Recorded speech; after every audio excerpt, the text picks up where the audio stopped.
नमस्कार दोस्तों, श्रीमद् भागवत गीता 12 अध्याय। अर्जुन बोले, जो अन्य प्रेमी भक्तजन पूर्वोक्त प्रकार से निरंतर आपके भजन ध्यान में लगे रहकर आप सगुण रूप परमेश्वर को और दूसरे जो केवल अविनाशी सच्चिदानंद घन निराकार ब्रह्म को ही अतिश्रेष्ठ भाव से भजते हैं, उन दोनों प्रकार के उपासकों में अति उत्तम योगवेता कौन है? श्री भगवान बोले, मुझ में मन को एकाग्र करके निरंतर मेरे भजन ध्यान में लगे हुए जो भक्तजन अतिशय श्रेष्ठ श्रद्धा से युक्त होकर मुझ सगुण रूप परमेश्वर को भजते हैं, वे मुझको योगियों में अति उत्तम योगी मान्य है। परंतु जो पुरुष इंद्रियों के समुदाय को भली प्रकार बस में करके मन बुद्धि से परे सर्वव्यापी अकथनीय स्वरूप और सदा एक रस रहने वाले नित्य अचल निराकार अविनाशी सच्चिदानंद घन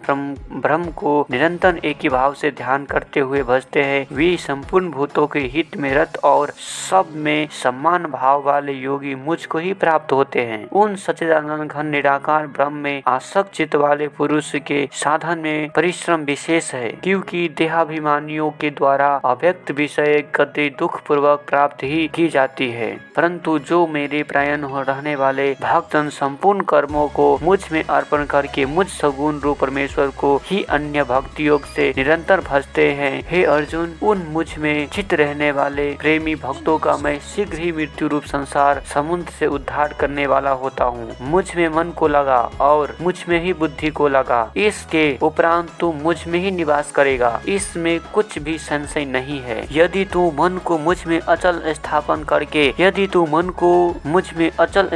करने के लिए समर्थ नहीं है, तो हे अर्जुन, अभ्यास रूप योग के द्वारा मुझको प्राप्त होने के लिए इच्छा कर। यदि तू उपयुक्त अभ्यास से ही असमर्थ है तो केवल मेरे लिए कर्म करने ही प्रायण हो जा। इस प्रकार मेरे निमित्त कर्मों को करता हुआ भी मेरे प्राप्ति रूप सिद्धि को ही प्राप्त होगा। यदि मेरे प्राप्ति रूप योग के आश्रित होकर उपयुक्त साधनों को करने में भी तू असमर्थ है, तो मन बुद्धि आदि पर विजय प्राप्त करने वाले होकर सब कर्मों के फल का त्याग कर। मर्म में न जानकर किए हुए अभ्यास से ज्ञान श्रेष्ठ है, ज्ञान से मुझ परमेश्वर के स्वरूप का ध्यान श्रेष्ठ है, और ध्यान से भी सब कर्मों के फल का त्याग श्रेष्ठ है, क्योंकि त्याग से तत्काल ही परम शांति होती है। जो पुरुष सब भूतों में द्वेष भाव से रहित, स्वार्थ रहित, सबका प्रेमी और हित रहित, दयालु तथा ममता से रहित, अहंकार से रहित, सुख दुखों की प्राप्ति में सम और क्षमावान है, अर्थात अपराध करने वाले को भी अभय देने वाला है, तथा जो योगी निरंतर संतुष्ट है, मन इंद्रियों सहित शरीर को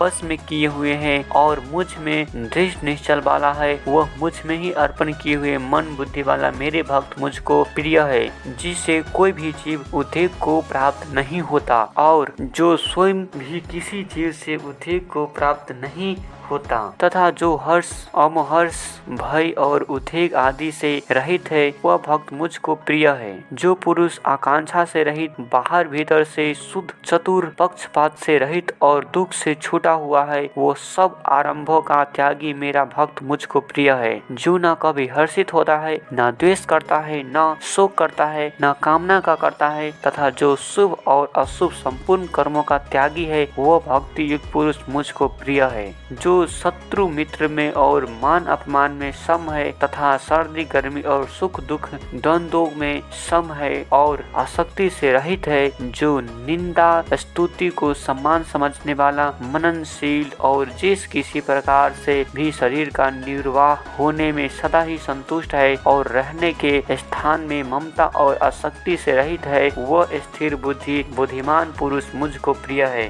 परंतु जो श्रद्धा युक्त पुरुष मेरे प्रायण होकर इस ऊपर कहे हुए धर्म में अमृत को निष्काम प्रेम भाव से सेवन करते, वे भक्त मुझको अतिशय प्रिय है।